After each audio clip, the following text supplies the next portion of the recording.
ಎಲ್ಲರಿಗೂ ಬೆಳಗಿನ ಶುಭ ವಂದನೆಗಳು. ಮೊದಲನೇದಾಗಿ ನಾವು ಈ ಧ್ಯಾನ ಜಗತ್ತಿನಲ್ಲಿ ಪ್ರವೇಶವನ್ನು ಮಾಡಬೇಕಾದ್ರೆ ಕೆಲವೊಂದು ಪೂರ್ವಭಾವಿ ತಯಾರಿಗಳನ್ನು ಮಾಡಿಕೊಳ್ಳಬೇಕಾಗುತ್ತದೆ. ಅದರಲ್ಲಿ ಮೊದಲನೇದಾಗಿ ನಮ್ಮ ಮನಸ್ಸಿನಂತೆ ದೇಹ ಒಟ್ಟುಗೂಡಿಸಬೇಕು. ಮನಸ್ಸು ಹೇಳಿದ ಹಾಗೆ ದೇಹ ಸಿದ್ಧವಾಗಬೇಕು.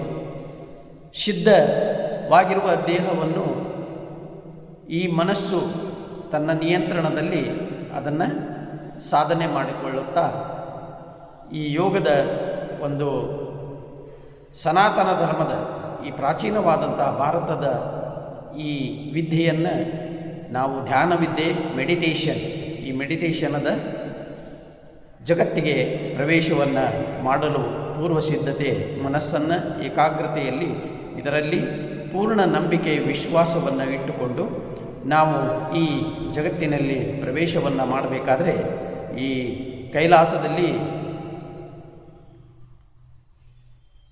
ಹೇಗೆ ನಾವು ಪ್ರವೇಶ ಮಾಡಬೇಕಾದ್ರೆ ಶ್ರೀ ವೈಕುಂಠದಲ್ಲಿ ಶ್ರೀಹರಿಯನ್ನು ನಾವು ಪ್ರವೇಶ ಮಾಡಬೇಕಾದ್ರೆ 7 ದ್ವಾರಗಳನ್ನು ದಾಟಿ ಹೋಗಬೇಕನ್ನುವಂಥದ್ದು ಒಂದು ಇತಿಹಾಸದಿಂದ ನಮಗೆ ಮಾಹಿತಿ ದೊರೆಯುತ್ತದೆ. ಅದೇ ಪ್ರಕಾರವಾಗಿ ನಮ್ಮ ಯೋಗವನ್ನು ಪ್ರವೇಶ ಮಾಡಬೇಕಾದ್ರೆ, ಧ್ಯಾನದ ಜಗತ್ತಿಗೆ ಪ್ರವೇಶ ಮಾಡಬೇಕಾದ್ರೆ ಮೊದಲಿಗೆ ನಮ್ಮ ಶರೀರದ ರಚನೆಯ ಬಗ್ಗೆ ನಾವು ತಿಳಿದುಕೊಳ್ಳಬೇಕಾಗುತ್ತದೆ. ನಮ್ಮ ಶರೀರದಲ್ಲಿ 5 ಕೋಶಗಳಿರುತ್ತವೆ. ಮೊದಲನೆಯ ಕೋಶ ಅನ್ನಮಯ ಕೋಶ. ಇದು ಮೊದಲನೆಯ ಪದರಿನಲ್ಲಿ ಇದು ಇರುತ್ತದೆ. ಅನ್ನಮಯ ಕೋಶ ನಮ್ಮ ಅನ್ನನಾಳ, ಈ ಎಡಗಡೆ ಭಾಗದಲ್ಲಿರುವಂತಹ ಒಂದು ಚೀಲ ಇರುತ್ತೆ. ಆ ಚೀಲದಲ್ಲಿ ಒಂದು ಅನ್ನನಾಳ ಇರುತ್ತೆ. ಅನ್ನನಾಳದ ನಾವು ತಿನ್ನಂಥ ಆಹಾರ ಅನ್ನನಾಳದಿಂದ ಇಲ್ಲಿ ಕರುಳುಗಳಿಗೆ ಬಂದು ಕರುಳುಗಳಿಂದ ಅದು ಎಲ್ಲ ಕಡೆಗೂ ಅದು ತನ್ನ ಖನಿಜಗಳನ್ನು, ತನ್ನ ಜೀವಾಂಶಗಳನ್ನು ಎಲ್ಲ ಕಡೆಗೂ ದೇಹದಲ್ಲಿ ಸ್ಪ್ರೆಡ್ ಮಾಡಿ ಉಳಿದಂತಹ ಈ ಆಹಾರದ ಭಾಗವನ್ನು ದೊಡ್ಡ ಕರಳಿನ ಮೂಲಕವಾಗಿ ಆ ದೊಡ್ಡ ಕರಳಿನ ಒಳಗಿನಿಂದ ಈ ಒಂದು ಆಹಾರ ನಮ್ಮ ಮೂಲದ್ವಾರದ ಮೂಲಕ ಅದು ಹೊರಗೆ ಹೋಗುವಂತಹ ಒಂದು ಕ್ರಿಯೆ ನಡೆಯುತ್ತದೆ. ಈ ಕ್ರಿಯೆಯ ಒಂದು ಕೋಶ, ಇದು ಒಂದು ವಿಭಾಗ. ಈ ವಿಭಾಗಕ್ಕೆ ಅನ್ನಮಯ ಕೋಶ ಅಂತೇಳಿ ನಾವು ಹೇಳ್ತೀವಿ. ಇನ್ನು ಉಸಿರನ್ನು ನಾವು ಒಳಗೆ ತಗೊಂಡಾದ ನಂತರ ನಮ್ಮ ಶ್ವಾಸದ ಕೋಶದಲ್ಲಿ ಆ ಉಸಿರು ಪ್ರವೇಶ ಮಾಡಿ ನಮ್ಮ ಶರೀರದ ಸಂಪೂರ್ಣ ನರನಾಡಿಗಳಲ್ಲಿ ಆ ಉಸಿರಿನ ಆಕ್ಸಿಜನ್ನು ನಮ್ಮ ರಕ್ತದ ಜೊತೆಯಲ್ಲಿ ಪ್ರವೇಶ ಮಾಡಿ ಅದು ನಮ್ಮ ದೇಹದ ತುಂಬೆಲ್ಲ ಪ್ರಸಾರವಾಗುವಂತಹ ಒಂದು ವಿಭಾಗ ಇರುತ್ತೆ. ಆ ಕೋಶಕ್ಕೆ ನಾವು ಪ್ರಾಣಮಯ ಕೋಶ ಅಂತೇಳಿ ಹೇಳ್ತೀವಿ. ಈ ಅನ್ನಮಯ ಕೋಶ ಆದ ನಂತರ ಪ್ರಾಣಮಯ ಕೋಶ ಬರುತ್ತೆ. ಪ್ರಾಣಮಯ ಕೋಶದ ಪದರ ಆದಮೇಲೆ ಅನಂತರ ನಮ್ಮಲ್ಲಿ ಮನೋಮಯ ಕೋಶ ಅಂತ ಬರುತ್ತೆ. ಮನೋಮಯ ಕೋಶ ಇದು ಗೋಚರವಾಗದೇ ಇರುವಂತಹ ನಮ್ಮ ಶರೀರದಲ್ಲಿ ನಮ್ಮನ್ನು ಯಾವಾಗಲೂ ನಿಯಂತ್ರಿಸುವಂತಹ, ಇದನ್ನು ನಾವು ನಿಯಂತ್ರಿಸಬೇಕು. ಇದು ನಮ್ಮನ್ನು ನಿಯಂತ್ರಿಸದೆ ಈ ಮನಸ್ಸು ನಮ್ಮನ್ನು ನಿಯಂತ್ರಿಸದೆ ಮನಸ್ಸನ್ನು ನಾವು ನಿಯಂತ್ರಿಸುವಂತಹ ಒಂದು ಸಾಧನೆಯನ್ನು ನಾವು ಮಾಡಬೇಕಾಗುತ್ತೆ. ಆ ಸಾಧನೆ ಇದ್ದರೆ ನಮ್ಮ ಮನಸ್ಸು ಸ್ಥಿರವಾಗಿರುತ್ತೆ. ನಾವು ಏನೇ ಕಾರ್ಯಗಳನ್ನು ಮಾಡಿದರೂ ಕೂಡ ಅದು ಸಂಪೂರ್ಣ ಫಲವನ್ನು ನೀಡಲು ಮನಸ್ಸು ಮಾಡಿ ನಾವು ಅದನ್ನು ಪ್ರಯತ್ನ ಮಾಡಿದರೆ ನಮಗೆ ಎಲ್ಲ ಸಾಧನೆಗಳಲ್ಲಿ ನಮಗೆ ಯಶಸ್ಸು ಕಾಣಲು ಸಾಧ್ಯವಾಗುತ್ತೆ. ಅದರಿಂದ 3ನೇ ಪದರಿನಲ್ಲಿ ಬರುವಂಥದ್ದು ನಮ್ಮದು ಮನೋಮಯ ಕೋಶ. ಆನಂತರ 4ನೇ ಪದರಿನಲ್ಲಿ ಬರುವಂಥದ್ದು ನಮ್ಮದು ವಿಜ್ಞಾನಮಯ ಕೋಶ, ನಮ್ಮ ಬ್ರೇನ್ ಲೆಕ್ಕಾಚಾರ ಮಾಡಿದಂತೆ ನಮ್ಮ ಮನೋಮಯ ಕೋಶ ಕೆಲಸ ಮಾಡಬೇಕು. ಮನೋಮಯ ಕೋಶ ನಿಯಂತ್ರಣದಲ್ಲಿದ್ದು ಅದು ಕೆಲಸ ಮಾಡುವಾಗ ನಮ್ಮ ಪ್ರಾಣಮಯ ಕೋಶ ಸುರಳಿತವಾಗಿರುತ್ತೆ. ಒತ್ತಡ ಹೆಚ್ಚಾಗೋದಿಲ್ಲ, ಒತ್ತಡ ಕಡಿಮೆ ಆಗೋದಿಲ್ಲ. ನಾವು ಸಮಾನವಾಗಿ ನಮ್ಮ ಉಸಿರಾಟವನ್ನು, ನಮ್ಮ ದೇಹ ಸ್ಥಿತಿಯನ್ನು ಕಾಯ್ದುಕೊಂಡು ಬರಲು ಸಾಧ್ಯವಾಗುತ್ತೆ. ಒಮ್ಮೆ ನಮಗೆ ಸಿಟ್ಟು ಬರೋದು, ಒಮ್ಮೆ ನಮಗಿಲ್ಲಿ ಏಕದಮ್ ಖುಷಿ ಪಡೋದು, ಇಂಥವೆಲ್ಲವುಗಳನ್ನು ಕೂಡ ನಾವು ನಿಯಂತ್ರಣದಲ್ಲಿ ಇಟ್ಟಾಗ ನಮ್ಮ ಪ್ರಾಣಾಯಾಮ ಕೋಶ ಅದು ಸುರಳಿತವಾಗುತ್ತೆ. ಯಾವಾಗ ಈ 3 ಕೋಶಗಳು ಸುರಳಿತವಾಗುತ್ತೆ, ಆನಂತರ ನಮ್ಮ ಅನ್ನನಾಳ, ತಿಂದಂತಹ ಅನ್ನನಾಳ ಸರಳವಾಗಿ ಸುರಳಿತವಾಗಿ ನಮ್ಮ ಪಚನ ಕ್ರಿಯೆಯನ್ನು ಅದು ಸರಳ ಮಾಡುತ್ತೆ. ಈ 4 ಕೋಶಗಳು, 4 ಪದರಗಳು, ಅನ್ನಮಯ ಕೋಶ, ಪ್ರಾಣಮಯ ಕೋಶ, ಮನೋಮಯ ಕೋಶ, ನಂತರ ವಿಜ್ಞಾನಮಯ ಕೋಶ, ಈ 4 ಕೋಶಗಳು ತಮ್ಮ ಕಾರ್ಯಗಳಲ್ಲಿ ಅವು ನಿರಂತರವಾಗಿ ಸುರಳಿತವಾಗಿ ಕಾರ್ಯಾಚರಣೆ ಆ್ಯಕ್ಟಿವೇಶನ್ ಆದಾಗ ಆನಂದಮಯ ಕೋಶ, 5ನೆಯ ಕೋಶ, ಅದು ಸಂಪೂರ್ಣ ಶರೀರವನ್ನು ಆನಂದವಾಗಿಡಲು ಅದು ಸಹಕಾರಿಯಾಗಿರುತ್ತೆ. ಸಂಪೂರ್ಣ ಶರೀರ ಆನಂದಮಯವಾದರೆ ನಾವು ಆನಂದವಾಗಿ ನಮ್ಮ ಎಲ್ಲ ಕೆಲಸಗಳನ್ನು ನಾವು ಇಟ್ಟುಕೊಂಡಂತಹ ಗುರಿಗೆ ತಲುಪುವಂತಹ ಕಾರ್ಯವನ್ನು ಮಾಡುವಂಥದ್ದು ಅದು ಆನಂದಮಯ ಕೋಶ. ಈ ರೀತಿ 5 ಕೋಶಗಳಿರುತ್ತವೆ. 5 ಕೋಶಗಳಲ್ಲಿ ಮೊದಲನೇದಾಗಿ ಅನ್ನನಾಳದಲ್ಲಿಯ ಒಂದು ಇನ್ಆ್ಯಕ್ಟಿವೇಟ್ ಅನ್ನಮಯ ಕೋಶ ಸರಿಯಾಗಿ ಕೆಲಸ ಮಾಡದೇ ಇದ್ದರೆ ನಮಗೆ ಅದರಿಂದ ವ್ಯತಿರಿಕ್ತ ಪರಿಣಾಮಗಳು ಪ್ರಾರಂಭವಾಗುತ್ತೆ. BP, ಶುಗರು, ಆಮೇಲೆ ಅಪಚನವಾಗುವಂಥದ್ದು, ನಮ್ಮ ಶರೀರದಲ್ಲಿ ಅನೇಕ ರೋಗಗಳು ಉತ್ಪನ್ನವಾಗುತ್ತವೆ. ಅವು ಅನ್ನಮಯ ಕೋಶದಲ್ಲಿ 41 ದಿನಗಳವರೆಗೂ ಅವುಗಳು ತಮ್ಮ ಒಂದು ಪ್ರಭಾವವನ್ನು ಬೀರ್ತಾ ಇರ್ತವೆ. ಯಾವಾಗ 41 ದಿನದಲ್ಲಿಯೂ ಕೂಡ ಅವುಗಳನ್ನು ನಾವು ನಿಯಂತ್ರಿಸದೆ ಹೋದರೆ ಅವು ಮುಂದೆ ಪ್ರಾಣಮಯ ಕೋಶಕ್ಕೆ ಮುಂದಿನ ಪದರಿಗೆ ಹೋಗಿ ಅವು ಅಲ್ಲಿ ಸ್ಥಾನವನ್ನು ಪಡಿತವೆ. ಯಾವಾಗ ಪ್ರಾಣಮಯ ಕೋಶದಲ್ಲಿ ನಮ್ಮ ರೋಗಗಳು ಅಲ್ಲಿಗೆ ಹೋದರೆ ಅವುಗಳನ್ನು ನಾವು ಚಿಕಿತ್ಸೆಯ ಮೂಲಕವಾಗಿ ಅವುಗಳನ್ನು ಪರಿಹರಿಸಲು ನಾವು ಈ ಧ್ಯಾನವನ್ನು ಮತ್ತು ಇದರ ಜ್ಞಾನವನ್ನು ನಾವು ಪಡಿಬೇಕಾಗುತ್ತೆ. ಇದರಲ್ಲಿ ಮೆಡಿಟೇಷನನ್ನು ನಾವು ಅವಲಂಬಿಸಬೇಕಾಗುತ್ತೆ. ಅನೇಕ ಪ್ರಕಾರವಾಗಿ ನಾವು ನಿಯಮ ನಿತ್ಯಗಳನ್ನು ಪಾಲಿಸಿದರೆ ಆ 2ನೇ ಪದರಿನಲ್ಲಿ ಹೋಗಿರುವಂತಹ ರೋಗಗಳನ್ನು ನಾವು ನಿಯಂತ್ರಿಸಲು ಸಾಧ್ಯವಾಗುತ್ತೆ. ಆನಂತರ ನಾವು ಈ ಕೋಶದ ಮೂಲಕವಾಗಿ ಈ ನಮ್ಮ ಶರೀರದಲ್ಲಿರುವಂತಹ ಅನಾರೋಗ್ಯಗಳನ್ನು ನಾವು ಇಂಬ್ಯಾಲೆನ್ಸ್ಗಳನ್ನು ಬ್ಯಾಲೆನ್ಸ್ ಮಾಡಬೇಕಾದ್ರೆ ಈ 5 ಕೋಶಗಳಿಗೆ ಸಂಬಂಧಿಸಿದಂತೆ ನಮ್ಮಲ್ಲಿ 7 ಚಕ್ರಗಳಿರ್ತವೆ. 7 ಚಕ್ರಗಳು, ಅದು ಮೊದಲನೆಯ ಚಕ್ರ ಮೂಲಾಧಾರ ಚಕ್ರ ಬರುತ್ತೆ. ಅದು ನಮ್ಮ ಮೂಲ ಸ್ಥಾನದಲ್ಲಿ, ನಮ್ಮ ಕೆಳಗಡೆಗೆ ಇರುವಂತಹ ಸ್ಥಾನದಲ್ಲಿ ಅದರ ಸ್ಥಾನ ಇರುತ್ತೆ. ಅದು ಮೂಲಾಧಾರ ಚಕ್ರ. 2ನೇದು ನಮ್ಮ ನಾಭಿ ಭಾಗದಿಂದ 2 ಬಟ್ಟು ಕೆಳಗಡೆಗೆ ಅಲ್ಲಿ ಸ್ವಾಧಿಷ್ಠಾನ ಚಕ್ರ 2ನೇ ಚಕ್ರ ಇರುತ್ತೆ. ನಾಭಿಯಿಂದ 2 ಬಟ್ಟು ಮೇಲೆ ಇಲ್ಲಿ ನಮಗೆ ಮಣಿಪೂರ ಚಕ್ರ ಇರುತ್ತೆ. ಆನಂತರ 4ನೇದಾಗಿ ಅನಾಹತ ಚಕ್ರ, ಇದು ಹೃದಯ ಚಕ್ರ ಕೂಡ ಅಂತ ಹೇಳ್ತೀವಿ. ಹೃದಯಕ್ಕೆ ಸಮಾನವಾಗಿ ಮಧ್ಯಭಾಗದಲ್ಲಿ ಅನಾಹತ ಚಕ್ರ ಇರುತ್ತೆ. ಹಾಗೆಯೇ ನೇರವಾಗಿ ಮೇಲೆ ಬಂದಾಗ ಇಲ್ಲಿ ಕಂಠಸ್ಥಾನದಲ್ಲಿ ವಿಶುದ್ಧಿ ಚಕ್ರ ಇರುತ್ತೆ. ವಿಶುದ್ಧಿ ಚಕ್ರದಿಂದ ನೇರವಾಗಿ ನಾವು ಈ ರೀತಿ ಮೇಲೆ ಬಂದಾಗ ಇಲ್ಲಿ 2 ಕಣ್ಣುಗಳ ನಡುವೆ ಹಣೆಯ ಮಧ್ಯಭಾಗದಲ್ಲಿ, ನಮ್ಮ 2 ಕಣ್ಣುಗಳ ನಡುವೆ ಹಣೆಯ ಈ ಭಾಗದಲ್ಲಿ, ಇಲ್ಲಿ ಮಧ್ಯಭಾಗದಲ್ಲಿ ನಾವು ಯಾವಾಗಲೂ ತಿಲಕವನ್ನು ಇಡಬೇಕಾದ್ರೆ ಈ ಭಾಗದಲ್ಲಿ ಇಟ್ಟಿರ್ತೀವಿ. ಈ ಭಾಗದಲ್ಲಿ ನಮ್ಮ 6ನೆಯ ಚಕ್ರ ಇರುತ್ತೆ. ಅದು ಜ್ಞಾನಮಯ ಚಕ್ರ ಅಂತೇಳಿ ನಾವು ಹೇಳ್ತೀವಿ, ಧ್ಯಾನ ಚಕ್ರ ಅಂಥೇಳಿ. ಆಮೇಲೆ ಹಾಗೆಯೇ ಮುಂದೆ ಹೋದಾಗ ಇಲ್ಲಿ ಬ್ರಹ್ಮರಂಧ್ರ ಇರುತ್ತೆ. ಈ ಬ್ರಹ್ಮರಂಧ್ರದ ಸುತ್ತಲೂ ಒಂದು ಸಾವಿರಾರು ಪಕಳೆಗಳಿಂದ ಆಕೃತವಾಗಿರುವಂತಹ ಒಂದು ಚಕ್ರ ಇರುತ್ತೆ. ಅದು ಸಹಸ್ರಾರು ಚಕ್ರ. ಸಹಸ್ರಾರು ಕಮಲದ ಹೂವಿನಲ್ಲಿ ಹೇಗೆ ಪಕಳೆಗಳು ಇರುತ್ತವೆ ಆ ರೀತಿ ಇಲ್ಲಿ ಪಕಳೆಗಳು ಈ ರೀತಿಯಾಗಿ ಅವು ಸಹಸ್ರಾರು ಚಕ್ರಗಳಲ್ಲಿ ಅವು ತುಂಬಿಕೊಂಡಿರುತ್ತವೆ. ಈ ರೀತಿ 7 ಚಕ್ರಗಳು. ಮೊದಲನೇದು ಮೂಲಾಧಾರ ಚಕ್ರ, 2ನೇದು ಸ್ವಾಧಿಷ್ಠಾನ ಚಕ್ರ, 3ನೇದು ಮಣಿಪುರ ಚಕ್ರ, 4ನೇದು ಅನಾಹತ ಚಕ್ರ, 5 ವಿಶುದ್ಧಿ ಚಕ್ರ, 6 ಆಜ್ಞಾಚಕ್ರ ಆದ ನಂತರ ಇಲ್ಲಿ 7ನೇದು ಇದು ಸಹಸ್ರಾರು ಚಕ್ರ. ಸಹಸ್ರಾರು ಚಕ್ರದಲ್ಲಿ ಬ್ರಹ್ಮರಂಧ್ರ ಇರುತ್ತೆ. ಬ್ರಹ್ಮರಂಧ್ರ ಈ ನಮ್ಮ ಮೂಲಾಧಾರ ರಂಧ್ರ ಮತ್ತು ಬ್ರಹ್ಮರಂಧ್ರ, ಈ 2 ರಂಧ್ರಗಳು ಮೇಲಿಂದು ಕೆಳಗಿನ ರಂಧ್ರಗಳು. ಮೇಲಿನ ಚಕ್ರದ ಮುಖ ಮೇಲೆ ಇರುತ್ತೆ. ಆನಂತರ ಸಹಸ್ರಾರದ ಚಕ್ರ ನಮ್ಮ ದೇಹದ ತಲೆಯ ಭಾಗದ ಮಧ್ಯಭಾಗದಲ್ಲಿ ಅದು ಮೇಲ್ಮುಖವಾಗಿರುತ್ತೆ. ಮೇಲ್ಮುಖವಾಗಿರುವಂತಹ ಮತ್ತು ಮಧ್ಯದಲ್ಲಿ ಇರುವಂತಹ ಈ 5 ಚಕ್ರಗಳು, ಮಧ್ಯದಲ್ಲಿ 5 ಚಕ್ರಗಳು ಬರ್ತವೆ. ಮೇಲ್ಮುಖವಾಗಿ ಮೂಲಾಧಾರ ಚಕ್ರ ಇರುತ್ತೆ, ಅಲ್ಲಿಂದ ಮೇಲ್ಮುಖವಾಗಿ ಸಹಸ್ರಾರ ಚಕ್ರ ಇರುತ್ತೆ. ಈ ರೀತಿ 7 ಚಕ್ರಗಳು ನಮ್ಮ ಶರೀರದಲ್ಲಿ ಇವು ಗೋಚರವಾಗುವುದಿಲ್ಲ. ಅದು ಈಗ ಅಲೋಪತಿಯಲ್ಲಿ ನಾವು ಆಪರೇಷನ್ ಮಾಡಿ ಇವುಗಳನ್ನೆಲ್ಲ ಕಳ್ಳು ಇವುಗಳಿಗೆಲ್ಲ ನಾವು ಚಿಕಿತ್ಸೆಯನ್ನು ನೀಡುವ ಪದ್ಧತಿ ಇರ್ತದೆ. ಅದೇ ರೀತಿ ನಮ್ಮ ದೇಹವನ್ನು ನಾವು ಆಪರೇಷನ್ ಮಾಡಿದಾಗ ಈ ಚಕ್ರಗಳು ನಮಗೆ ಗೋಚರವಾಗುವುದಿಲ್ಲ. ಚಕ್ರಗಳು ನಮ್ಮ ಕಲ್ಪನೆಯಂತೆ ಅವುಗಳನ್ನು ನಾವು ಜಾಗೃತಗೊಳಿಸಿಕೊಂಡು ಅವುಗಳನ್ನು ಆ್ಯಕ್ಟಿವೇಟ್ ಮಾಡಿದಾಗ ಆ ಚಕ್ರಗಳಲ್ಲಿ ಇರುವಂತಹ ಇಂಬ್ಯಾಲೆನ್ಸು ಅದು ಬ್ಯಾಲೆನ್ಸ್ ಆಗಿ ನಮ್ಮ ಈ ಅನೇಕ ರೋಗಗಳನ್ನು ನಾವು ಈ ನಮ್ಮ ಶರೀರದಲ್ಲಿ ಒಂದು ಪವರ್ ಇರುತ್ತೆ. ಆ ಪವರ್ ಏನಂತಂತಂದರೆ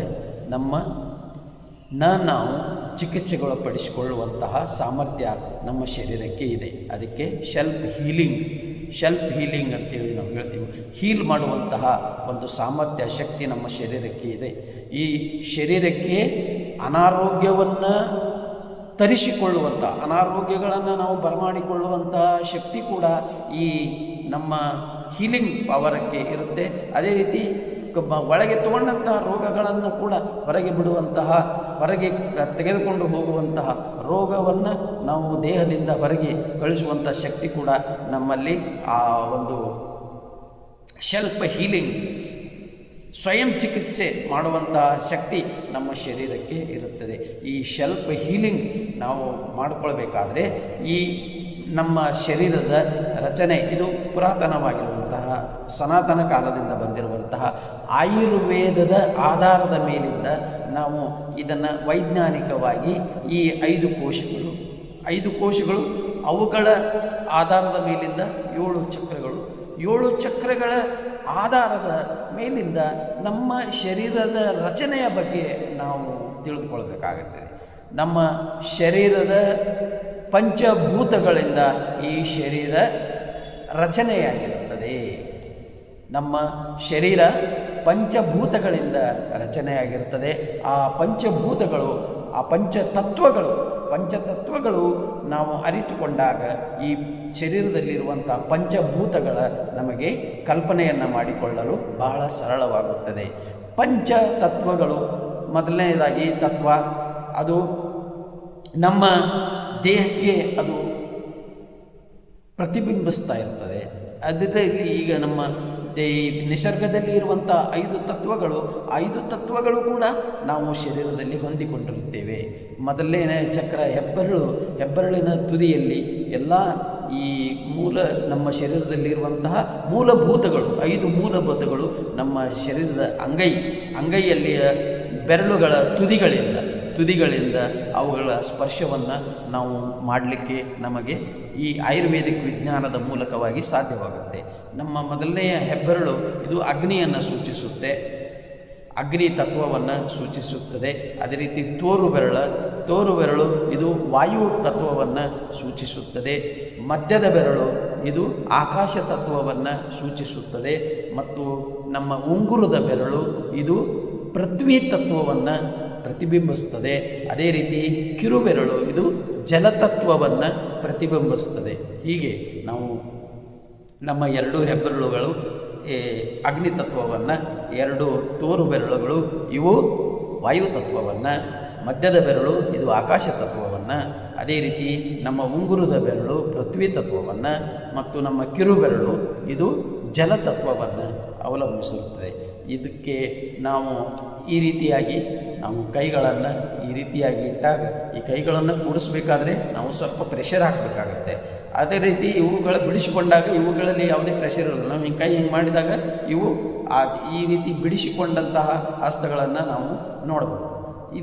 ಇದು ಯಾಕೆ ಹಿಂಗೆ ಮಾಡ್ತಾವೆ ಅಂತಂದರೆ ಇವುಗಳಲ್ಲಿ ನಮ್ಮ ಸೃಷ್ಟಿ ನಿಸರ್ಗದಲ್ಲಿ ಇರುವಂತಹ 5 ಪಂಚತತ್ವಗಳು ಆ ಪಂಚತತ್ವಗಳನ್ನು ಪ್ರತಿಬಿಂಬಿಸುವಂಥ 5 ಪಂಚಭೂತಗಳು ನಮ್ಮ ಶರೀರದಲ್ಲಿ ಇರುವಂಥದ್ದು. ಮೊದಲನೇದಾಗಿ ನಮ್ಮ ನೆಲಮಟ್ಟದಿಂದ ತೆಳಗೆ ನೀರು ಇರುತ್ತೆ. ನೀರು ಅಂತಂದರೆ ನದಿ, ಸಾಗರ ಇವೆಲ್ಲವೂ ನಮ್ಮ ನೆಲದಿಂದ ಕೆಳಗೆ ಇರುತ್ತವೆ. ಇವು ಏನಾದರೂ ನೆಲದಿಂದ ಮೇಲೆ ಬಂದರೆ, ನೀರು ನೆಲದಿಂದ ಮೇಲೆ ಬಂದರೆ ಜಲಪ್ರಳಯ ಆಗುತ್ತೆ. ಜಲಪ್ರಳಯವಾಗಿ ಭೂಮಿ ಎಲ್ಲವೂ ಕೂಡ ನೀರಿನಲ್ಲಿ ಹೋಗಿ ನಶಿಸಿ ಹೋಗಿಬಿಡುತ್ತೆ. ಎಲ್ಲ ಕಡೆಗೂ ನೀರು ಬರುತ್ತೆ. ಅದಕ್ಕಾಗಿ ನೀರು ಯಾವಾಗಲೂ ನೆಲಮಟ್ಟದಿಂದ ಕೆಳಗೆ ಇರುತ್ತೆ. ಇಲ್ಲಿ ಕೂಡ ಎಲ್ಲ ಬೆರಳುಗಳ ಕೆಳಗೆ ಇದು ಕಿರುಬೆರಳು ಇರುತ್ತೆ. ಕಿರುಬೆರಳು ಇಲ್ಲಿ ಮೂಲಭೂತ ತತ್ವ ಎಲ್ಲಿರುತ್ತೆ, ಮೊದಲೇ ತತ್ವ ಎಲ್ಲಿರುತ್ತೆ ಅಂದರೆ ಅದು ಭೂಮಿಯಿಂದ ಕೆಳಗೆ, ಅಂದರೆ ಈ ಪಂಚತತ್ವಗಳಲ್ಲಿ ಪೂರ್ಣವಾಗಿ ಕೆಳಗೆ ಇರುವಂಥದ್ದು ಅದು ನೀರು ಯಾವಾಗಲೂ ಕೆಳಗೆ ಇರುತ್ತೆ. ಅದಕ್ಕೆ ಜಲತತ್ವ. ಇಲ್ಲಿ ಕೂಡ 5 ಬೆರಳುಗಳಲ್ಲಿ ಎಲ್ಲಕ್ಕಿಂತ ಕೆಳಗಿರುವಂಥದ್ದು ಕಿರುಬೆರಳು. ಆನಂತರ ಬರುತ್ತೆ ನಮ್ಮ ಭೂಮಿಯಲ್ಲಿ ನಮಗೆ ಸಮವಾಗಿ ಭೂಮಿ ಇರುತ್ತೆ. ನಾವು ಭೂಮಿ ಮೇಲೆ ಇರುವುದರಿಂದ ಭೂಮಿ ನಮಗೆ ಸಮವಾಗಿದೆ. ಭೂಮಿ ನಮಗೆ ಸಮವಾಗಿರುವುದರಿಂದ ಇಲ್ಲಿ ನಮ್ಮ ಉಂಗುರದ ಬೆರಳು ಕೂಡ ಇದು ಮೇಲೆ ಇರುವುದಿಲ್ಲ, ಕೆಳಗೂ ಇರುವುದಿಲ್ಲ, ಇದು ನೇರವಾಗಿರುತ್ತೆ. ಯಾವಾಗಲೂ ಬೆರಳು ಉಂಗುರು ಬೆರಳು ನೇರವಾಗಿರುತ್ತೆ. ಇದು ಮೇಲೆ ಇರುವುದಿಲ್ಲ, ಕೆಳಗೂ ಇರುವುದಿಲ್ಲ, ನೇರವಾಗಿರುತ್ತೆ. ಕಿರುಬೆರಳು ಕೆಳಗೆ ನೋಡ್ತಾ ಇರ್ತದೆ. ಈ ಉಂಗುರದ ಬೆರಳು ಸೀದಾ ನೇರವಾಗಿ ನೋಡ್ತಾ ಇರ್ತದೆ. ನೇರವಾಗಿ ನೋಡೋದಕ್ಕಿಗೂ ಮತ್ತು ನಮ್ಮ ಭೂಮಿ ನಮಗೆ ಸಮವಾಗಿ ಇರುವುದಕ್ಕೂ ಇದಕ್ಕೆ ಪ್ರತಿಬಿಂಬ ಇರುತ್ತೆ. ಅದರ ಒಂದು ಪ್ರಭಾವ ಇದರ ಮೇಲೆ ಇರುತ್ತೆ. ಅದಕ್ಕಾಗಿ ಇದು ನೇರವಾಗಿರುತ್ತೆ. ಆನಂತರ ನಮ್ಮ ಮಧ್ಯದ ಬೆರಳು ಇದು ನಮ್ಮ ಭೂಮಿಯಿಂದ ಮೇಲೆ ಇದರ ಮುಖ ಸ್ವಲ್ಪ ಮೇಲ್ಮುಖವಾಗಿರುತ್ತೆ. ಮೇಲ್ಮುಖವಾದಾಗ ನಮ್ಮ ಆಕಾಶವನ್ನು ಇದು ನೋಡ್ತಾ ಇರ್ತದೆ, ಆಕಾಶವನ್ನು ಪ್ರತಿಬಿಂಬಿಸ್ತಾ ಇದೆ. ಇದಕ್ಕಾಗಿ ಈ 3ನೆಯ ಬೆರಳು ನಮ್ಮ ಆಕಾಶ ತತ್ವ. ಅದೇ ರೀತಿಯಾಗಿ ಮೂಲತತ್ವಗಳು ಮೊದಲು ನಮ್ಮದು ನೀರಿರುತ್ತೆ. ನೀರಿನ ಮೇಲೆ ನಾವು ಸಮವಾಗಿ ಭೂಮಿ ಬರುತ್ತೆ. ಭೂಮಿಯ ಮೇಲೆ ಏನಿದೆ, ಆಕಾಶ ಇದೆ. ಆಕಾಶಕ್ಕೆ ನಾವು ಪೂರ್ಣವಾಗಿ ಎಲ್ಲ ಕಡೆಗೂ ಇರುವಂಥದ್ದು ವಾಯುತತ್ವ ಎಲ್ಲ ಕಡೆ ಇರುವಂಥದ್ದು. ಅದೇ ರೀತಿ ಇಲ್ಲಿ ಮೇಲೆ ಆಕಾಶದ ಮೇಲೆ ಇಲ್ಲಿ ಮೇಲಿನ ಬೆರಳು ವಾಯುವನ್ನು ಸೂಚಿಸ್ತದೆ. ವಾಯು ಯಾವಾಗಲೂ ನಾವು ತೋರು ಬೆರಳು ಅಂತೇಳಿ ಇದಕ್ಕೆ ಹೇಳ್ತೀವಿ. ನಾವು ಯಾರನ್ನಾದರೂ ತೋರಿಸ್ಬೇಕಾದ್ರೆ ಇದೇ ಬೆರಳನ್ನು ಮುಂದೆ ಮಾಡ್ತೀವಿ. ನಾವು ಇದೇ ಬೆರಳು ಮುಂದೆ ಮಾಡಿ ತೋರಿಸ್ತಾ ಇರ್ತದೆ. ಆಮೇಲೆ ಏನಾದರೂ ನಾವು ಇದನ್ನು ಮಾಡಬೇಕಾದ್ರೂ ಕೂಡ ಇದನ್ನು ಸುತ್ತಲೂ, ಅಂದರೆ ಈ ಬೆರಳು ಯಾವಾಗಲೂ ನಮ್ಮ ಮನಸ್ಸಿನ ಭಾವನೆಗಳನ್ನು ಇದು ಚಂಚಲವಾಗಿರುವುದನ್ನು ಇದು ಸೂಚಿಸುತ್ತಾ ಇರುತ್ತದೆ. ಇದನ್ನು ನಾವು ಮನಸ್ಸನ್ನು ಏಕಾಗ್ರತೆ ತಂದಾಗ ಇದು ಕೂಡ ಏಕಾಗ್ರತೆಯಲ್ಲಿ ಬರುತ್ತೆ. ಏಕಾಗ್ರತೆಯಿಂದ ಇದನ್ನು ಒಂದೇ ಕಡೆ ಮಾಡಬೇಕಾದ್ರೆ ನಮ್ಮ ಚಿತ್ತವನ್ನು ನಾವು ಒಂದೇ ಕಡೆಗೆ ತರಬೇಕಾಗತ್ತೆ. ಒಂದೇ ಕಡೆ ತರಬೇಕಾದರೆ ಅದಕ್ಕಾಗಿ ಇದನ್ನು ವಾಯುತತ್ವವನ್ನು ಪ್ರತಿನಿಧಿಸುವುದರಿಂದ ಆ ರೀತಿ ವಾಯು ಯಾವಾಗಲೂ ನಾವು ತುಂಬಿಕೊಂಡಿರುತ್ತೆ. ಅದು ಒಂದೇ ಕಡೆ ನಿಲ್ಲಕ್ಕಾಗೋದಿಲ್ಲ. ಅದು ಯಾಕೆ ಒಂದೇ ಕಡೆ ನಿಲ್ಲಕ್ಕಾಗೋದು, ನಾವು ಎಲ್ಲ ಕಡೆಗೂ ಅದನ್ನು ನಾವು ತಗೊಳ್ಳುವಂತಹ ಒಂದು ವಾಯುವನ್ನು ನಾವು ಒಂದೇ ಕಡೆ ಹಿಡಿದಿಡಲು ಸಾಧ್ಯವಾಗುವುದಿಲ್ಲ. ಅದು ಕಾಣುವುದಿಲ್ಲ, ನಮಗೆ ಅದನ್ನು ತಡೆ ಹಿಡಿಯಲು ಸಾಧ್ಯವಿಲ್ಲ. ಅದೇ ರೀತಿಯಾಗಿ ಈ ಬೆರಳು ಕೂಡ ಈ ರೀತಿಯಾಗಿ ನಮ್ಮ ಭಾವನೆಗಳಿಗೆ ಇದು ಸ್ಪಂದಿಸುವ ಕಾರಣಕ್ಕಾಗಿ ಇದನ್ನು ನಾವು ಹತೋಟಿಯಲ್ಲಿ ತಂದರೆ ನಮಗೆ ಏಕಾಗ್ರತೆ ಉಂಟಾಗುವುದರಿಂದ ಇದು ವಾಯುವಿನ ಚಂಚಲತೆ ಇದರಲ್ಲಿ ಇರುವುದರಿಂದ ಈ ಚಂಚಲತೆಯನ್ನು ಇದು ಸ್ಥಿರದಲ್ಲಿ ಬದಲಾವಣೆ ಮಾಡಲಿಕ್ಕೆ ನಮಗೆ ಸಾಧನೆ ಮೂಲಕವಾಗಿ ಸಾಧ್ಯವಾಗುತ್ತೆ. ಆನಂತರ ಎಲ್ಲದಕ್ಕಿಂತ ಮೇಲೆ ಇರುವಂಥದ್ದು ಸೂರ್ಯ ಅಗ್ನಿಯನ್ನು ಪ್ರತಿಬಿಂಬಿಸುವಂಥದ್ದು. ಇದು ನಮ್ಮ ಮೂಲಭೂತ ತತ್ವಗಳಲ್ಲಿ 5 ಪಂಚತತ್ವಗಳಲ್ಲಿ ಎಲ್ಲಕ್ಕಿಂತ ಮೇಲೆ ಇರುವಂಥದ್ದು ಸೂರ್ಯ, ಅಗ್ನಿ.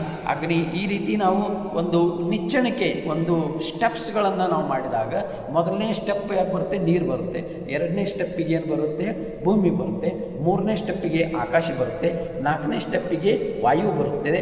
ಆನಂತರ ತುದಿಗೆ ನಮಗೆ ಅಗ್ನಿ ತತ್ವ ಬರುತ್ತೆ. ಈ ರೀತಿ ನಾವು 5 ನಿಚ್ಚಣಿಕೆಗಳನ್ನು ಮಾಡಿದಾಗ ನಮಗೆ ನೆನಪಿನಲ್ಲಿ ಇಟ್ಟುಕೊಳ್ಳಲು ಬಹಳ ಸರಳವಾಗುತ್ತೆ.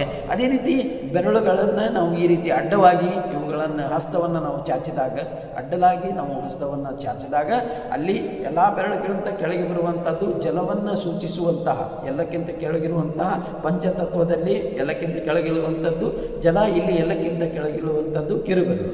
ಆನಂತರ ಬರುವುದು ಉಂಗುರದ ಬೆರಳು, ಇದು ಪೃಥ್ವಿಯನ್ನು ಸೂಚಿಸುತ್ತದೆ.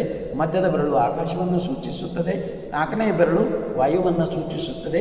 5ನೇ ಬೆರಳು ಅಗ್ನಿಯನ್ನು ಸೂಚಿಸುತ್ತದೆ. ಈ ನಮ್ಮ ನಿಸರ್ಗದಲ್ಲಿರುವಂತಹ 5 ಪಂಚತತ್ವಗಳನ್ನು ನಾವು ಪಂಚಭೂತಗಳು, ಶರೀರದಲ್ಲಿರುವಂಥ ಪಂಚಭೂತಗಳು, ನಮ್ಮ ಶರೀರ ಜಲವನ್ನು ಹೊಂದಿದೆ. ನಮ್ಮ ಶರೀರ ಮಾಂಸಖಂಡಗಳ ರೂಪದಲ್ಲಿ ನಮ್ಮ ಪೃಥ್ವಿತತ್ವವನ್ನು ಹೊಂದಿದೆ. ಅದೇ ನಂತರ ನಮ್ಮ ಮನಸ್ಸು ವಿಶಾಲವಾಗಿಯೂ ಕೂಡ ಹರಡಿಕೊಳ್ಳಬಹುದು. ನಾವು ಎಲ್ಲಿವರೆಗೂ ಸಾಧ್ಯವಾಗುತ್ತೆ ಅಲ್ಲಿವರೆಗೂ ನಮ್ಮ ಒಂದು ಮನಸ್ಸನ್ನು ನಾವು ಹತೋಟಿಯಲ್ಲಿ, ನಮ್ಮ ಮನಸ್ಸನ್ನು ನಾವು ಪೂರ್ಣವಾಗಿ ಎಲ್ಲ ಕಡೆಗೂ ನಾವು ಹರಡಲು, ಇಲ್ಲಿಂದ ನಾವು ನಮ್ಮ ಮನಸ್ಸನ್ನು ನಾವು ಸ್ಥಿರದಲ್ಲಿ ಇಟ್ಟುಕೊಂಡು ಇಲ್ಲಿಂದ ಒಂದೇ ಕ್ಷಣದಲ್ಲಿ ನಾವು ಎಲ್ಲಿ ಬೇಕಾದರೆ ನಮ್ಮ ಶರೀರ ಇಲ್ಲದ್ರೂ ಕೂಡ ನಾವು ಎಲ್ಲೇ ಹೋಗಿ ಅಲ್ಲಿ ನಾವು ಇರುವಂತಹ ಒಂದು ಚೈತನ್ಯ ಶಕ್ತಿ ಈ ನಮ್ಮ ಆಕಾಶ ತತ್ವ, ಆಕಾಶ ಮನಸ್ಸಿಗೆ ಇರುತ್ತದೆ. ಮನಸ್ಸು ಆಕಾಶವನ್ನು ಸೂಚಿಸುವಂಥದ್ದು. ಆನಂತರ ಬರುವಂಥದ್ದು ವಾಯುತತ್ವದಲ್ಲಿ ನಮ್ಮ ಶರೀರದ ವಾಯು ಉಸಿರಾಟವನ್ನು ನಿಯಂತ್ರಿಸುವಂತಹ ಶಕ್ತಿಯನ್ನು ಪಡೆದುಕೊಂಡಿರುವಂತಹ ಒಂದು ಮೂಲಭೂತವಾಗಿದೆ. ಪಂಚಭೂತಗಳಲ್ಲಿ ಇದು ಪಂಚತತ್ವಕ್ಕೆ ಅನುಸಾರವಾಗಿರುತ್ತದೆ. ಅದೇ ರೀತಿ ನಮ್ಮ ಬ್ರೇಣು ಇದು ನಮ್ಮ ಸಹಸ್ರಾರು ಚಕ್ರದಲ್ಲಿ ಇದು ಪಂಚಭೂತಗಳಲ್ಲಿ ಅಗ್ನಿತತ್ವವನ್ನು ಸೂಚಿಸುವಂತಹದ್ದು. ಈ ರೀತಿ ನಮ್ಮ ಶರೀರದ ಈ ಎಲ್ಲ ರಚನೆಗಳು, ನಮ್ಮ ಶರೀರದ ರಚನೆಯಾಗಿರುವಂಥದ್ದು ಪಂಚತತ್ವಗಳ ಆಧಾರದ ಮೇಲಿಂದ ಪಂಚಭೂತಗಳಲ್ಲಿ. ಅದಕ್ಕಾಗಿ ನಾವು ಇಲ್ಲಿಂದ ನಾವು ಲಿಂಗೈಕ್ಯರಾದರೆ, ನಾವು ತೀರಿಕೊಂಡರೆ ನಮಗೆ ಏನಂತ ಹೇಳ್ತಾರೆ, ಅವನ ಆತ್ಮ ಪಂಚಭೂತಗಳಲ್ಲಿ ಲೀನವಾಯಿತು. ನಮ್ಮನ್ನು ದಹನ ಮಾಡಿದರೆ ಅವನ ಆತ್ಮ ಪಂಚಭೂತಗಳಲ್ಲಿ ಲೀನವಾಯಿತು ಅನ್ನುವಂತಹ ಮಾತು. ಪಂಚಭೂತಗಳು ಈ ರೀತಿಯಾಗಿ ನಾವು ನಮ್ಮ ಶರೀರ ಈ ಪಂಚತತ್ವಗಳಿಂದ ರಚನೆಯಾಗಿರುವಂಥದ್ದು. ನಾವು ಹೋದಾದ ನಂತರ ಈ ಶರೀರ ಪಂಚಭೂತಗಳಲ್ಲಿ ಲೀನವಾಗಿಬಿಡುತ್ತೆ, ಪಂಚತತ್ವಗಳಲ್ಲಿ ಈ ಶರೀರ ಲೀನವಾಗಿಬಿಡುತ್ತದೆ. ಈ ರೀತಿಯಾಗಿ ನಾವು ಧ್ಯಾನಕ್ಕೆ ಹೋಗುವ ಪೂರ್ವದಲ್ಲಿ ಈ ಒಂದು ಜ್ಞಾನವನ್ನು ನಾವು ಬೇಸಿಕ್ ನಾಲೆಜ್ ಅಂತ ಹೇಳ್ತೀವಿ. ಬೇಸಿಕ್ ನಾಲೆಜ್ ನಾವು ಇದನ್ನು ಪಡೆದುಕೊಳ್ಬೇಕಾಗತ್ತೆ. ಮೊದಲನೇದಾಗಿ ನೋಡ್ರಿ, ನಮ್ಮ ಶರೀರದಲ್ಲಿ ಪಂಚಕೋಶಗಳಲ್ಲಿ ನಮಗೆ ಅನ್ನಮಯ ಕೋಶ, 2ನೇದ್ದು ಪ್ರಾಣಮಯ ಕೋಶ, 3ನೇದ್ದು ಮನೋಮಯ ಕೋಶ, 4ನೇದ್ದು ವಿಜ್ಞಾನಮಯ ಕೋಶ, 5ನೇದ್ದು ಆನಂದಮಯ ಕೋಶ. ಈ ಆನಂದಮಯ ಕೋಶಗಳಿಗೆ ಸಂಬಂಧಿಸಿರುವಂತೆ 7 ಚಕ್ರಗಳು. ಮೊದಲನೇ ಚಕ್ರ ಮೂಲಾಧಾರ ಚಕ್ರ, 2ನೇದ್ದು ಸ್ವಾಧಿಷ್ಠಾನ ಚಕ್ರ, 3ನೇದ್ದು ಮಣಿಪೂರ ಚಕ್ರ, 4ನೇದ್ದು ಅನಾಹತ ಚಕ್ರ, 5ನೇದ್ದು ವಿಶುದ್ಧಿ ಚಕ್ರ, 6ನೇದ್ದು ಆಜ್ಞಾ ಚಕ್ರ, 7ನೇದ್ದು ಸಹಸ್ರಾರು ಚಕ್ರ. ಮೂಲಾಧಾರ ಚಕ್ರ ನಮ್ಮ ಗುದದ್ವಾರದ ಮಧ್ಯದಲ್ಲಿ ಎಲ್ಲಕ್ಕಿಂತ ಕೆಳಗೆ ಮೂಲದ್ವಾರ ಇರುತ್ತೆ, ಮೂಲಾಧಾರ ಚಕ್ರ ಇರುತ್ತೆ. ನಂತರ ನಾಭಿಯ 2 ಬಟ್ಟು ಕೆಳಗಡೆಗೆ ಸ್ವಾಧಿಷ್ಠಾನ ಚಕ್ರ 2ನೇ ಚಕ್ರ ಇರುತ್ತದೆ. ನಾಭಿಯ ಮೇಲೆ 2 ಬಟ್ಟು ಇಲ್ಲಿ ಮಣಿಪೂರಕ ಚಕ್ರ ಇರುತ್ತೆ. ಮಣಿಪೂರ ಚಕ್ರ ಆದಮೇಲೆ ಇಲ್ಲಿ ಅನಾಹತ ಚಕ್ರ, ಹೃದಯಕ್ಕೆ ಸಮಾನವಾಗಿ ಅನಾಹತ ಚಕ್ರ ಮಧ್ಯದಲ್ಲಿ ಇರುತ್ತೆ. ಅದೇ ರೀತಿ ನೇರವಾಗಿ ಇದು ಇಲ್ಲಿ ಕಂಠದಲ್ಲಿ ಇರುವಂಥದ್ದು 5ನೇ ಚಕ್ರ ವಿಶುದ್ಧಿ ಚಕ್ರ, 6ನೇ ಚಕ್ರ ಇಲ್ಲಿ ಆಜ್ಞಾ ಚಕ್ರ ಇರುತ್ತೆ. 7ನೇದು ಸಹಸ್ರಾರು ಚಕ್ರ ಮತ್ತು ಮೂಲಾಧಾರ ಚಕ್ರದ ರಂಧ್ರಲಿಂದ ಮೇಲೆ ಒಂದೇ ರಂಧ್ರದಲ್ಲಿ ಅವು ನಮ್ಮ ಶರೀರದಲ್ಲಿ ರಚನೆಯಾಗಿರುತ್ತೆ. ಈ ರೀತಿ ನಾವು ಪಂಚಕೋಶಗಳು, ಸಪ್ತ ಚಕ್ರಗಳು, ಆನಂತರ ಪಂಚತತ್ವಗಳು, ಪಂಚಭೂತಗಳು, ಜಲತತ್ವ, ಪೃಥ್ವಿತತ್ವ, ವಾಯುತತ್ವ, ಆಕಾಶತತ್ವ, ಆನಂತರ ವಾಯುತತ್ವ, ನಂತರ ಅಗ್ನಿತತ್ವ.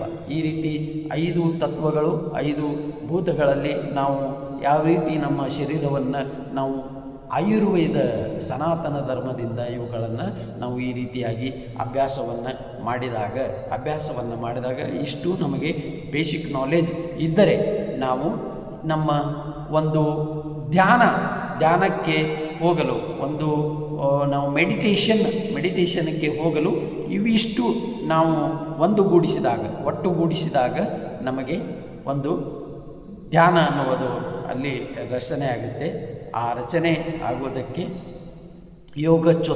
ಯೋಗ ಚಿತ್ತ ವೃತ್ತಿ ನಿರೋಧ ಅಂತೇಳಿ ನಾವು ಒಂದು ಶ್ಲೋಕದಲ್ಲಿ ಹೇಳುವ ಹಾಗೆ ನಮ್ಮಲ್ಲಿರುವಂಥ ವಿಕಾರಗಳು, ನಮ್ಮಲ್ಲಿರುವಂಥ ರೋಗ ರುಜಿನಗಳು, ನಮ್ಮಲ್ಲಿ ಇರುವಂತಹ ಚಂಚಲತೆಯ ಬುದ್ಧಿ ಇವೆಲ್ಲವುಗಳು ಕೂಡ ನಿರೋಗವಾಗಿ ನಾವು ಪೂರ್ಣ ಆರೋಗ್ಯಮಯವಾದಂತಹ ಚೈತನ್ಯ ಶಕ್ತಿಯನ್ನು ಪಡೆದುಕೊಳ್ಳಲು ಇದು ಸಾಧ್ಯವಾಗುತ್ತೆ. ಅದಕ್ಕಾಗಿ ನಾವು ಧ್ಯಾನಕ್ಕೆ ಹೋಗುವ ಪೂರ್ವದಲ್ಲಿ ಈ ಎಲ್ಲ ವಿಷಯಗಳನ್ನು ನಾವು ಬೇಸಿಕ್ಕಾಗಿ ಮೂಲವಾಗಿ ನಾವು ಇಷ್ಟಾದರೂ ಒಂದು ಸ್ವಲ್ಪ ತಿಳ್ಕೋಬೇಕು. ಯಾಕಂದರೆ ನಮ್ಮ ಮನಸ್ಸು ಒಂದು ಸಲಕ್ಕೆ 60,000 ಚಿಂತನೆಗಳನ್ನು ಮಾಡುವಂಥ ಸಾಮರ್ಥ್ಯ ಹೊಂದಿದೆ ನಮ್ಮ ಮನಸ್ಸು. 60,000 ಚಿಂತನೆಗಳು ಒಂದೇ ಎಟ್ ಎ ಟೈಮ್ದಲ್ಲಿ ನೀವು 100 ಚಿಂತೆಗಳನ್ನು ನೀವು ಮಾಡ್ಕೊತ ಹೋದಂತೆ ಚಿಂತೆಗಳನ್ನು ಎಷ್ಟು ನೀವು ಮಾಡಿದರೂ ಕೂಡ ಅಷ್ಟು ಮನಸ್ಸು ಅದು ಚಿಂತೆಗಳಲ್ಲಿ ತೊಡಗಿಕೊಂಡು ಬಿಡುತ್ತೆ. ಯಾವಾಗ ನಾವು ಚಿಂತೆಯಲ್ಲಿ ಮುಳುಗಿದಾಗ ನಮ್ಮ ಆರೋಗ್ಯ ಹದಗೆಡಲು ಪ್ರಾರಂಭವಾಗುತ್ತೆ. ಇಂತಹ ಈ ಮನಸ್ಸಿನಲ್ಲಿ ಇರುವಂತಹ ಈ ಚಿಂತನೆಗಳನ್ನು ನಾವು ಮೊದಲು ಬಿಡಿಸಿಕೊಂಡು ಏಕಾಗ್ರತೆಯನ್ನು ಸೃಷ್ಟಿ ಮಾಡಬೇಕಾದ್ರೆ ಮೊದಲು ನಾವು ಈ ಎಲ್ಲ ಕೋಶಗಳನ್ನು ಮತ್ತು ಸಪ್ತಚಕ್ರಗಳನ್ನು ಮತ್ತು ಪಂಚತತ್ವಗಳನ್ನು ನಾವು ಮೊದಲು ತಿಳಿದುಕೊಳ್ಳಬೇಕಾಗುತ್ತೆ. ಅದೇ ಪ್ರಕಾರವಾಗಿ ಇವತ್ತಿನ ದಿನ ಈಗ ನಾನು ಪಂಚಕೋಶಗಳು, ಸಪ್ತಚಕ್ರಗಳು ಮತ್ತು ಪಂಚತತ್ವಗಳ ಮೂಲಭೂತವಾದಂಥ ಅಂದರೆ ಇದನ್ನು ಮೊದಲು ನಾವು ಇಷ್ಟಾದರೂ ನಾವು ತಿಳಿದುಕೊಳ್ಳುವಂತಹ ಒಂದು ಸ್ಟೆಪ್ಪು. ಇಷ್ಟನ್ನು ನೀವು ಅರ್ಥ ಮಾಡಿಕೊಂಡರೆ ನಾವು ಮುಂದೆ ಧ್ಯಾನಕ್ಕೆ ಹೋಗಲು ನಮಗೆ ಅನುಕೂಲವಾಗುತ್ತದೆ ಅನ್ನುವಂಥ ವಿಷಯವನ್ನು ಈ ದಿವಸ ತಮ್ಮ ಮುಂದೆ ನಾನು ನಿರೂಪಿಸುತ್ತಾ ಇಲ್ಲಿಗೆ ಈ ಧ್ಯಾನದ ಪೂರ್ವದಲ್ಲಿ ನಾವು ತಯಾರಿಯನ್ನು ಯಾವ ರೀತಿ ಮಾಡಿಕೊಳ್ಬೇಕು ಅನ್ನುವಂಥ ವಿಷಯದ ಬಗ್ಗೆ ನಿಮಗೆ ಹೇಳುವಂತಹ ಒಂದು ನನಗೆ ತಿಳಿದ ಮಟ್ಟಿಗೆ ಪ್ರಯತ್ನವನ್ನು ಮಾಡಿದ್ದೇನೆ. ಇದರಲ್ಲಿ ಏನಾದರೂ ತಡೆಗಳು ಇದ್ದರೂ ಕೂಡ ತಾವು ಅವುಗಳನ್ನು ತಿದ್ದಿಕೊಂಡು ಕ್ಷಮಿಸಬೇಕಂತೇಳಿ ವಿನಂತಿಸಿಕೊಳ್ಳುತ್ತಾ ಇಲ್ಲಿಗೆ ನನ್ನ ಇವತ್ತಿನ ಸೆಷನ್ಸ್ ಮುಕ್ತಾಯಗೊಳಿಸುತ್ತೇನೆ. ಧನ್ಯವಾದ.